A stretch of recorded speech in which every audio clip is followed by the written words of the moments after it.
Hello, my name is Glenn Wadsworth. I'm going to present to you about the proposed Science Centre at Medway, project stakeholders and how to communicate with these stakeholders. The Medway Science Centre Partnership are a group of parents, teachers, scientists and lecturers from all over Kent and Medway who are passionate about engaging children in science, technology and the environment. The Medway Science Centre Partnership is made up of Dr David Stokes, Centre for Environment and Health, Dr Angela Stokes, King's College and Academy, Dr Samantha Aylesbury, Greenwich University, Katie Steele, Sir Joseph Williamson's Maths School, Chris Steele, Kent County Council. The Centre aims to be a resource for science education, vocational guidance and training, providing student experiences both at the centre and in the classroom, teach development programmes and materials and also distance learning opportunities. The Science Centre will bring school curriculum out of the classroom. The Centre would also be a provider of employment opportunities, particularly for students and other young people, including internships, vocational training, job guidance and start-up projects.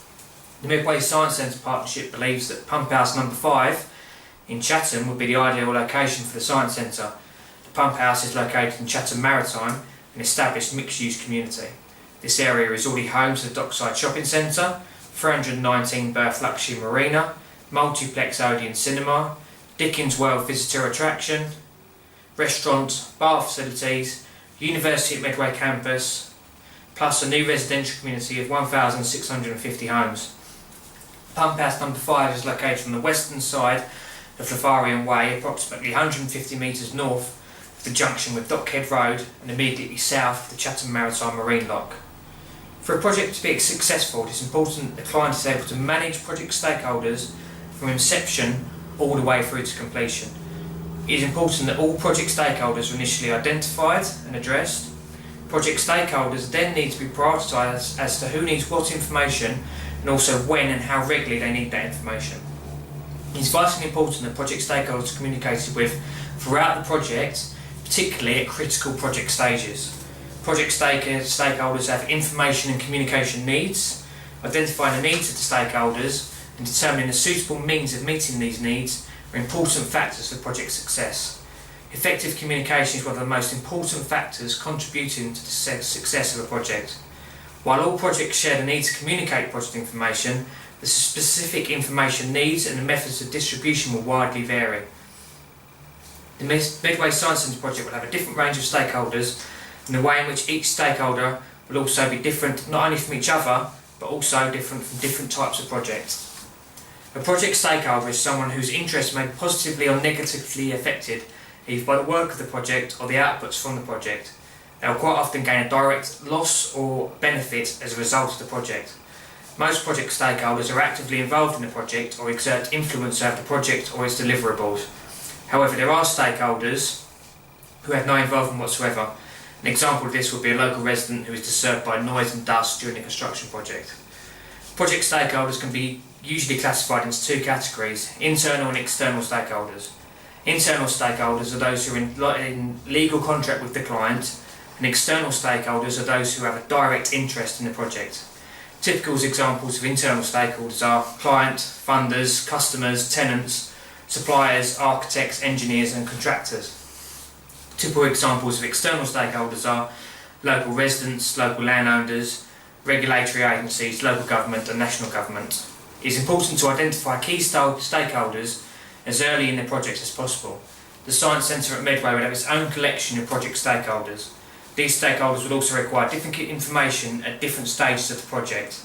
It is important initially to identify all of the project stakeholders and why they might have an interest in the project. Firstly, Medway Council. Medway Council will have different interests in the project. The Science Centre will provide much needed tourism and employment in the area. There are many schools in Medway which would be interested in using the facility.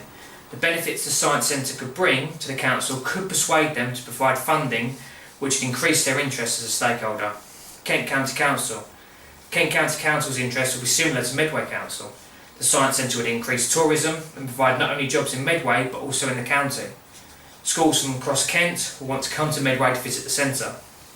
Similarly to Medway, Kent County Council may provide funding seeing the benefits that the Science Centre could bring to the county. The University of Greenwich. The university has an employee who is one of the founding members of the Medway Science Centre Partnership. The university is also in close proximity to the proposed site and provides science-based courses which could benefit from using the facilities of the proposed project. There are also 3 other universities who use the campus at Medway and have similar interest in the future use of the proposed facilities. Excitec. At the client briefing, Excitec were named as potential funder of the Science Centre. This would of course make them an internal stakeholder with a keen interest as to how their money was being spent. National HE STEM Programme. Similarly to Excitec, the National HE STEM Programme were named as a potential funder for the project. At Bristol. At Bristol is assisting in producing a feasibility study for the Medway Science Centre. At Bristol is also a science centre and will provide valuable information as to what works and how to advertise. They will also have a keen interest being a similar centre as they can share resources and run events together. Schools. The main target audience for the Science Centre is school children and children of an age from 5 to 18. Schools will use the Science Centre to take the curriculum out of the classroom. Local schools and schools in Kent will use the centre for day trips and school outings. The Science Centre will also provide key information and training for teachers as to how to encourage more children to enjoy science. Preschools. The Science Centre will also aim to target preschools and preschool children, ensuring that children start to enjoy science from an early age. Schools and preschools are both stakeholders as they are the main target audience for the Science Centre. They are a key stakeholder and will need lots of information with regular updates on progress. Local businesses. Local businesses will have an interest in the project, so they may feel that their income and business will be affected by the Science Centre. Tourist attractions may lose business to the Science Centre. However, some businesses may see gains in profit from the additional interest in the area, such as restaurants and bars. Dockside. The pump house, which has been discussed as a potential site for the Science Centre, is located next to the Dockside Outlet Centre. The pump house currently has no parking. It has been assumed they will utilise the free parking at Dockside. This makes them a project stakeholder, and as they are in such close proximity, any construction work is possible to affect Dockside and its customers. Chatham Maritime. Chatham Marina. The marina will be the direct neighbour of the proposed Science Centre. As previously mentioned, the pump house has no parking, and the marina has very limited parking, so the marina would have a keen interest in the proposed layout of the Science Centre. The pump house also sits on the access road to the marina. This road is a single carriageway, and the marina would have objections to any development of the pump house which may affect their access. Due to the location, Chatham Marina is an important stakeholder. Local community and public. Local residents will want to know of any construction work that takes place, as they may be affected by noise or dust. The local community and the public will also be a potential customer. Scientists. For scientists, the proposed centre will be a source of employment, training, and also a venue for future studies. Teachers. Teachers will have an interest in the Science Centre for a couple of reasons. They can take their school children to the Science Centre and also use it as a learning resource. They can also receive training and learning materials in relation to teaching science. Local job centres and employment agencies.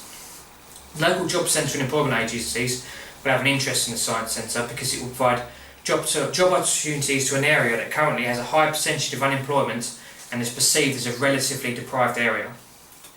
Highways Agency. Any alterations to the roads or pathways will need to be approved by the Highways Agency. Funders. For the Science Centre, funders will be one of the most important stakeholders in getting the project off the ground. Funders will have an interest in how the money they are providing is being spent and being used. Architects. Architects will be interested in designing the redevelopment of the pump house into the Science Centre. With the Science Centre being one of a kind in this area and the tourist interest and publicity that will be created from it being built, then architects will be very interested in having their name associated with such a project. Contractors. Contractors will be interested in building / fitting out the pump house to the design of the Science Centre. Due to recession, work has been scarce, and contractors will be interested in winning the tender for such a high profile bid. Similarly to architects, with it being such a one-off project, they'd like to have their name associated with such a project. Engineers. Similarly to architects and contractors, engineers will be interested in being involved in such a high profile project. Each stakeholder has very different information needs, and these needs need to be communicated effectively to each stakeholder to avoid any conflict which could cause further delay to the project. It is important that the project team provide timely and accurate information to all the stakeholders. Members of the project team prepare information in a variety of ways to meet the needs of the stakeholders. Team members will also receive feedback from these stakeholders, therefore effective routes of communication must be established. The project manager must consider who needs what information, when do they need that information, who is going to deliver that information, and how should that information be delivered. Project team members and stakeholders use different communication methods at particular times during the project lifestyle to deliver project information. The methods include meetings, telephone calls, email, voicemail, and websites. However, every project is different, and also every stakeholder is different. Most of the common ways to communicate are audio-visual, podcasts, video conferencing and conference calls, face-to-face through project meetings and briefings, community presentation, question and answer sessions, so town halls, we'll ask a developer or the client to come in, give a discussion on what's being proposed, and then the local community has the opportunity to ask questions, and hopefully their issues and concerns will be eased, and the project can move forward. And also targeted presentations to particular groups.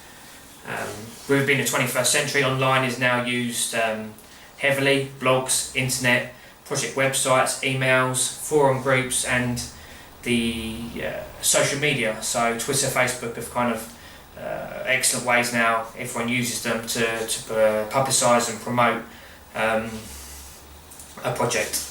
Printed material, magazines, newsletters, leaflets, memos and letters, and displays and notice boards. As each project is different and each stakeholder is different, the way in which information is communicated will be different for each stakeholder and also each project. The Science Centre has lots of different stakeholders, as previously discussed, and the timing of when they are communicated with and what information is given will also be different.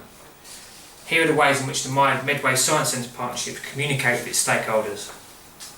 Medway Council and Kent County Council. It would be important to communicate with the council at a very early stage.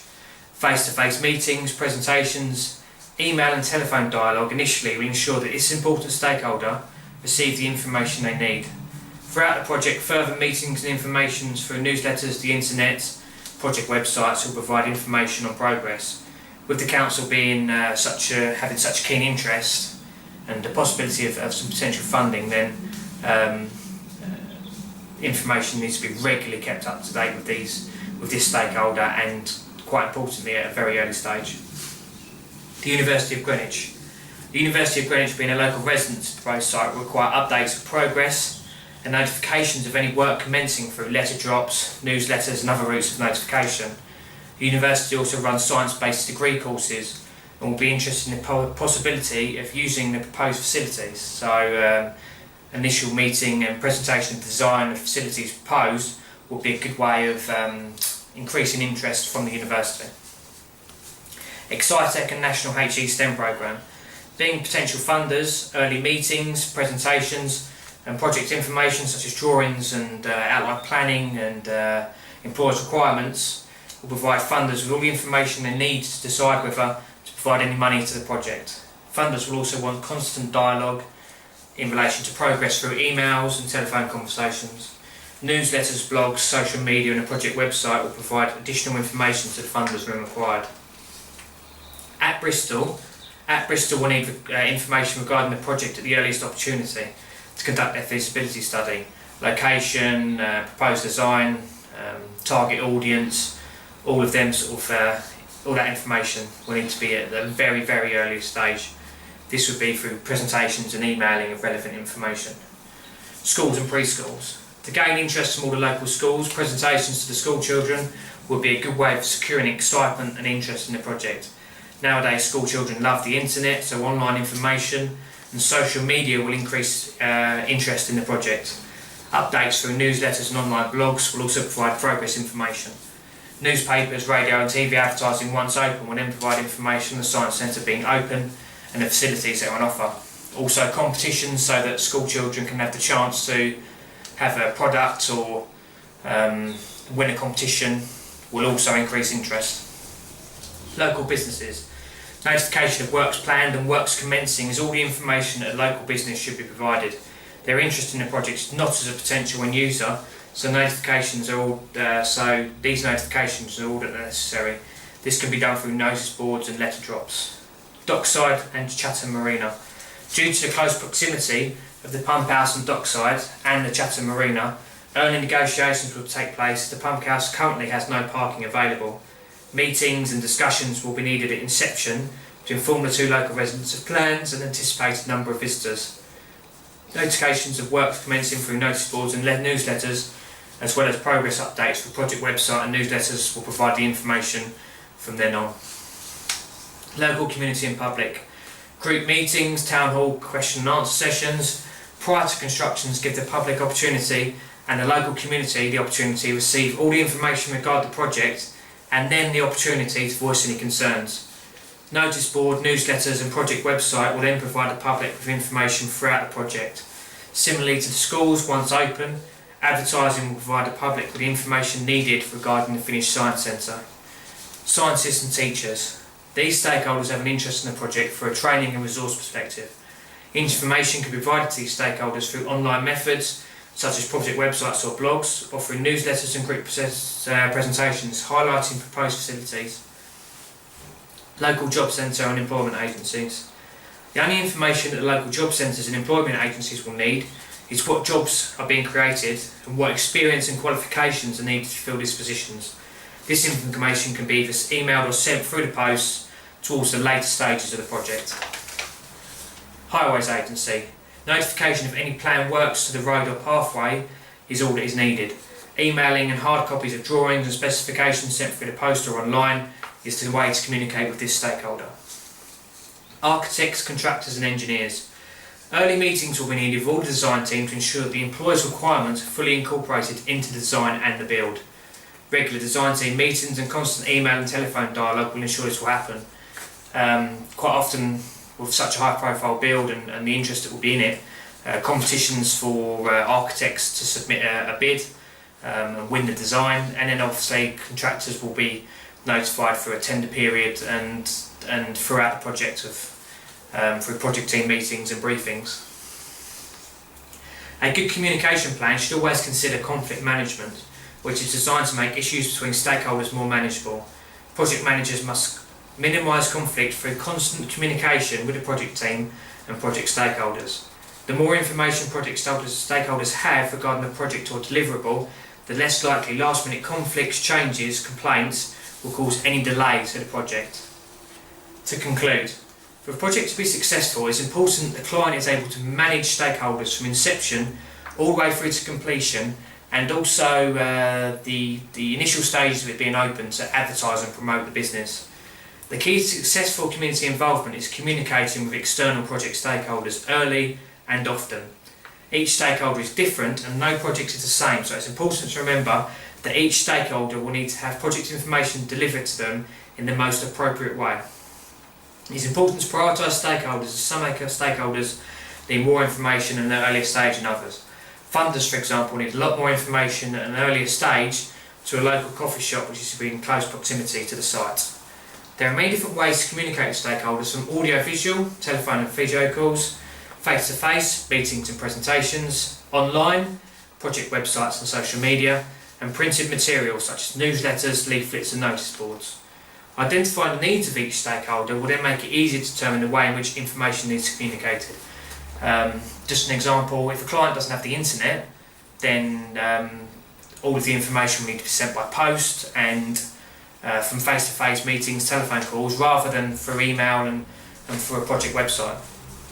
Project managers should ensure that communication is shared in a timely manner, advocate honest, face-to-face, two-way communication, that communication is two-way, listen as well as deliver the message, involve senior management when appropriate, and most importantly, communication must focus on the stakeholder and their individual needs. Again, the more information project stakeholders have regarding a project or a deliverable, the less likely last-minute conflicts, changes or complaints will affect the programme of the project.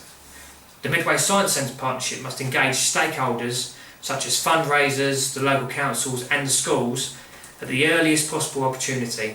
It is these stakeholders that will get the project off the ground, up and running, and also keep the project going and making money and be successful. This can be done through project meetings, presentations and information portfolios such as design specification and a project website. Regular progress updates to other stakeholders through the project website, newsletters and letter drops will provide the relevant information to the other stakeholders who need it.